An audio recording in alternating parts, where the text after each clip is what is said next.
Bonna has a PhD in physics from the Massachusetts Institute of Technology, MIT, and she has worked throughout the PV sector for almost 2 decades. She's a founding board member of the Alliance for Solar Mobility and a member of the executive committee of the European Technology and Innovation Platform for PV. She's recognized globally as a thought leader in the emerging solar mobility industry. Nice to see you again, Bonna. It's only been 4.5 years. Yeah, exactly. Good to see you again. Just trying to get. Okay, great. Thanks, Sharon, and thank you everyone for the invitation to speak again with all of you. As Sharon mentioned, it's been 4.5 years since I talked about kind of the beginning of I think this kind of nascent industry of vehicle integrated PV. So today I'll give you, and then I talked a little bit about what was going on in the Netherlands and in Europe, but actually today I'll kind of continue that because there's been quite a bit of interest recently on the question of whether or not VIPV can really impact grid congestion, because we're starting to see that as an issue. But let me start by introducing Lightyear. So a couple years ago when I spoke to you, I was working at TNO, a research institute. Since then, I have switched and now I'm working as the CEO of Lightyear, which is a company that is focused on bringing this technology to market. Some of you may have known Lightyear in the mission to actually bring a full vehicle platform to market. So you can see here in the picture the development cars and then finally the production vehicles that were brought into production at the end of 2022. Unfortunately, the financials on that, especially given the current state of the electric vehicle market, didn't make perfect sense. And so that project was essentially put on hold. And instead, we've decided to focus completely on what we call Lightyear Layer, which is basically that we are now offering the solar components and the solar charging system to third-party automotive. But of course, we learned a lot doing this in this vehicle, and that taught us about how you integrate this well. And coupled to good solar, as we'll talk about later, and actually having the most impact on the grid, is of course making sure that the vehicle that it's attached to has the highest efficiency. And so, our vehicles have kind of taught us a lot about, as a proof of concept, about what is possible in the future. So as I mentioned, we now are focused on selling our product called Layer, which is essentially to third-party automotive companies. This consists of both the panels themselves, so basically integrated into body parts, roofs, hoods, etc., the power conversion software, and then the data platform and user interface. So we are focused on basically delivering a whole complete system to the OEM, both as a tier 1 supplier and through other tier 1 suppliers that are making, for example, body components already.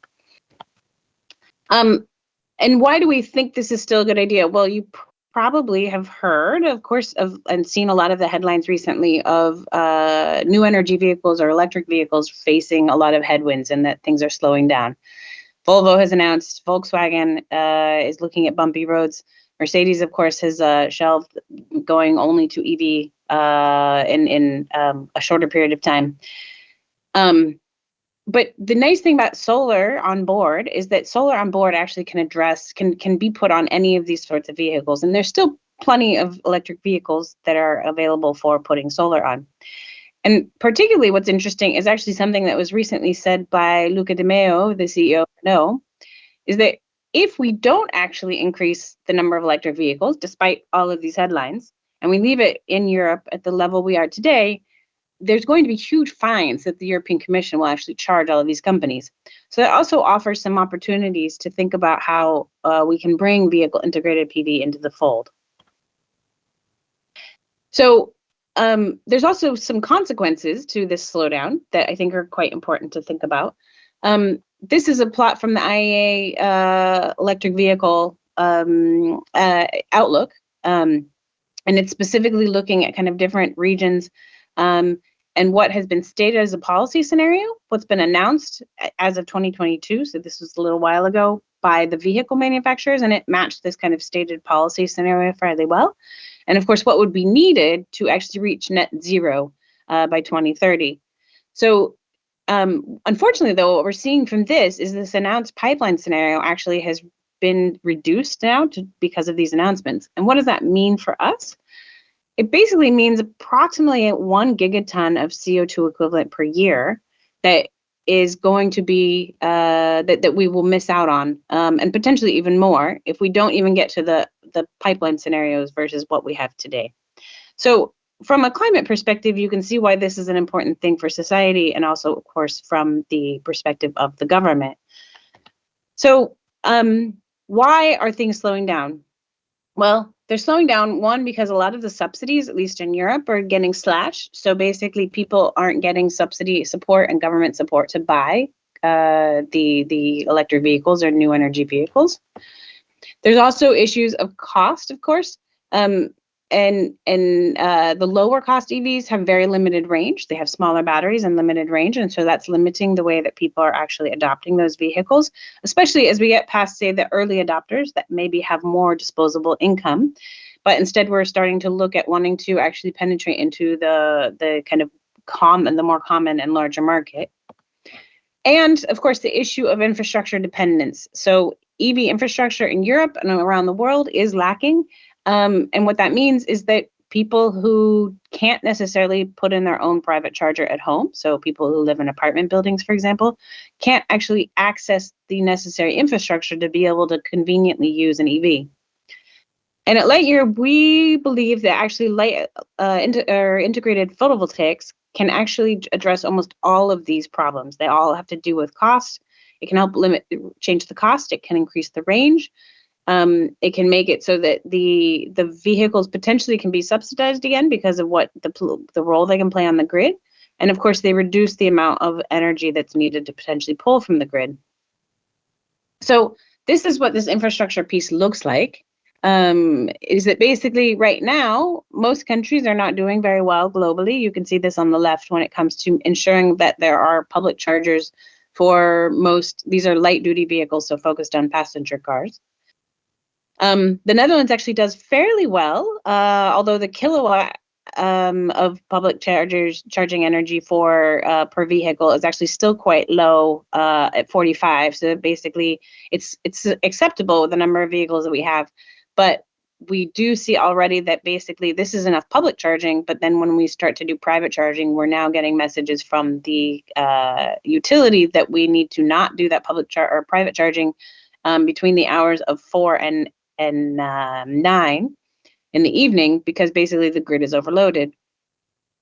In addition, of course, there's forecasts of where people want to go with these chargers. But of course, as we look at over globally, this is limiting in terms of how many vehicles we think we can actually get on the grid without making pretty large investments in infrastructure to deliver more power and more charging stations.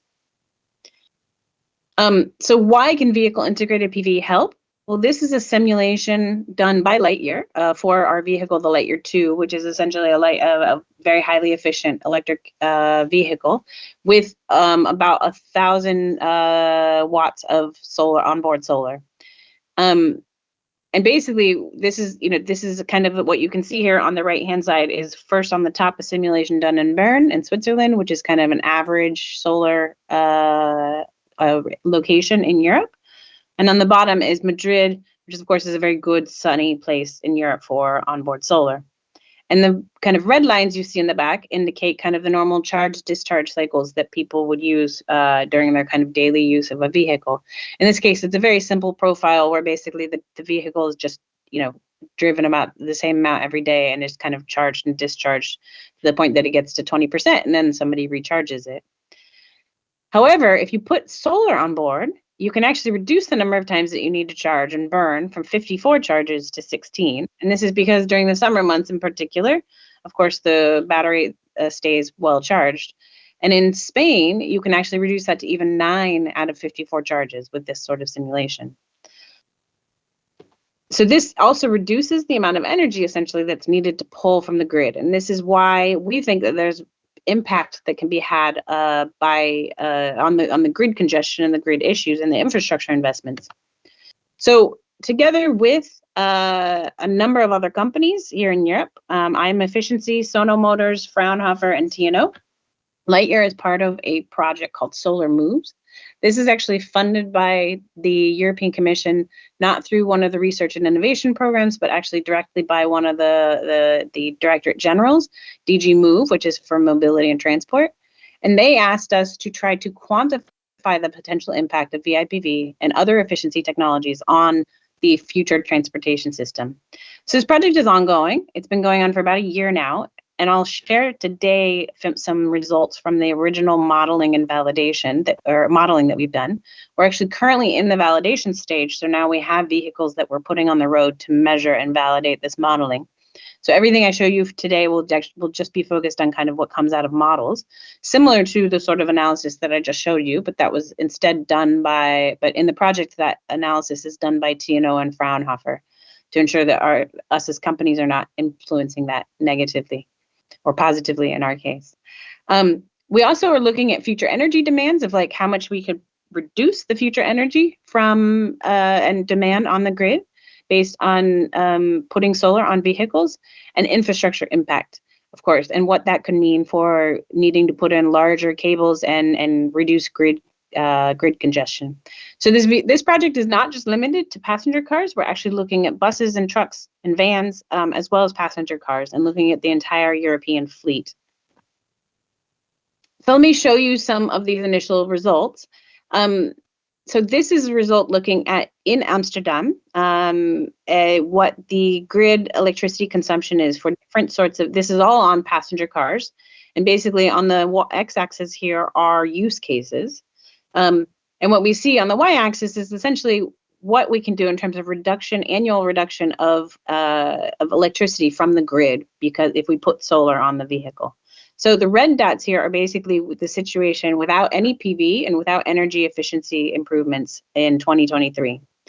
Then as we start to go the green to the yellow, we basically, with green, we put on solar on these different vehicles. And of course, there's different amounts of solar on these different vehicles because some of them are bigger, some of them are smaller. And of course, the amount of energy they need is also different because they're used in different ways. So there's, for example, just using your car to go run some errands. There's driving a kind of normal commute, etc. And what we see is that and then as we continue from the dark green to the yellow, what we see is that we're also introducing new efficiency improvements in the vehicle. So not just adding the solar, but actually making the vehicle itself more efficient. And this is based on technologies that we think, so the middle green is essentially technologies that seem to that are cost effective, that people would actually implement, or probably that they actually make money in some way. And then that's in 2025. And then the lighter green, almost close to the yellow, is basically what happens in 2030, if with technology efficiency is improved and solar improvements in efficiency of up to 23%. And then finally, the yellow is essentially what happens if you have the most energy reduction and the highest efficiency solar. So that's kind of adding all the pieces in, even if it's maybe not cost effective. So what you can see is that in most cases, we can reduce the energy consumption from our electric vehicles by more than 50% by making all of these improvements. And that solar actually can contribute almost 50% of that in most cases, or more. So while we can make our vehicles much more efficient, adding solar can be something that can happen very quickly at this stage, and also really make a big impact on the amount of energy that's needed for these different vehicles, even in a place like Amsterdam. So this is looking at just kind of the overall EU fleet energy savings. This is including all the different types of vehicles, so not just passenger cars. And it's looking at the energy efficiency options, which is the light green. So that's just the energy efficiency. And then just putting PV on the top of vehicles, and then PV, and the dark green is PV on the top and then the side of vehicles if it makes sense. So we aren't necessarily including this in a vehicle that has a very small area, but for example, on big trucks and buses or something like that, where you can put PV on the side, we also took that into account here. And what you see then is that basically, again, the energy efficiency options can make a lot of sense, and they do a lot to improve the energy that's needed from the grid. But putting PV on there actually really multiplies that and can have a big impact on what energy is needed with our new energy vehicle fleets in the future. This is basically broken down by the different vehicles themselves, just to give you an idea, because I also wanted to highlight here that when you look at how much electrical energy savings there are, the passenger cars themselves on any one car basis don't necessarily save all that much, but because there are so many passenger cars in there, and that we have so many passenger cars on the road, they have a huge impact on this. And so while we see PV on trucks and buses, and of course buses and coaches can have a lot of potential energy savings as well. But while we see a lot of things happening on trucks and buses, when it comes to really solving grid problems in particular, the passenger cars are really important to actually see high use of vehicle integrated PV. So then we took that to the next level and we basically said, okay, let's simulate a suburban neighborhood and look at the impact that onboard PV can have. Because in the suburban neighborhood, most of these vehicles are passenger cars. And this is, of course, and in this suburban neighborhood, the amount of energy that's available for charging is determined essentially by the local transformer capacity. So, and what we see already in places like the Netherlands is that we have about, probably between 15 to 20% car electrification in some of these neighborhoods. And we're starting to have these messages from the utility asking us not to charge at certain times. So in this plot on the right, what you can see is that there is no PV, is the yellow line. And the dashed yellow line is essentially what happens when there is PV, there's no PV on board, but the transformer capacity has been increased by 25%. So this is an investment in the local infrastructure. Then you have roof PV and then roof and side PV. Now what we're looking at is as a function of car electrification. So how much car electrification there is the whole fleet electrified or is just 20 or 50, 40%. And we assume when we put PV on here that all the cars that are electric have PV on them. So just to get an idea for this. But what's really interesting here is that basically by putting PV on just the roof of these passenger cars, we can essentially have a bigger impact or the same sort of impact as actually increasing the transformer capacity by 25%. So in one case, we can solve problems of looking at times when there is too much demand on the local transformer capacity. We can do that by increasing the transformer size, but that's a very expensive solution, and it requires that the companies go in and change the transformers in every neighborhood, and that will take some time. Or if people adopt PV on their vehicles, we can actually have a similar impact and actually reduce the need for and the speed at which we would need to have that transformer capacity increased. I want to point out that what's also true is that that most of these issues of too much demand occur in the winter time. So even in the cases of there being solar on board. And that's also because then there's a lot of energy being used for heat and other things in houses. And the other thing is that, of course, with managed charging, so timing things out and spreading out the demand curve, you could probably achieve similar effects. But I think what this points out to me, at least, is that this is an issue that's coming towards us, and that that we need to start thinking about how we're going to actually address this. And onboard PV can have a pretty big impact on this grid congestion. And I can say that DG Move is quite interested in this result as well. So now, as I mentioned, we're trying to actually validate this and get some proof that this is actually the case. So back to our view of things at Lightyear, at least, is that even though we of course need grid charging, and there will be, our cars will still be plugged in, the best charging still is no charging, and the onboard PV can actually allow you that. So it still gives you this 50% reduction in charging infrastructure. It gives you potentially 25% reduction in infrastructure investments. And of course, the range extension and running cost reductions are quite important. And with this, we're hoping that we can actually accelerate the adoption of electric vehicles and maybe save that 1 gigawatt of CO2 or gigaton of CO2 emissions per year a little bit more quickly and help overcome this slowdown in electric vehicles. But of course, at the same time, if we can also have a positive impact on the charging infrastructure, that would be fantastic. And for us, of course, it's also about what happens in the future. As we put more and more solar panels on cars, these are basically cars can start becoming, and other vehicles can start becoming moving solar energy generation stations that can be used by the future grid.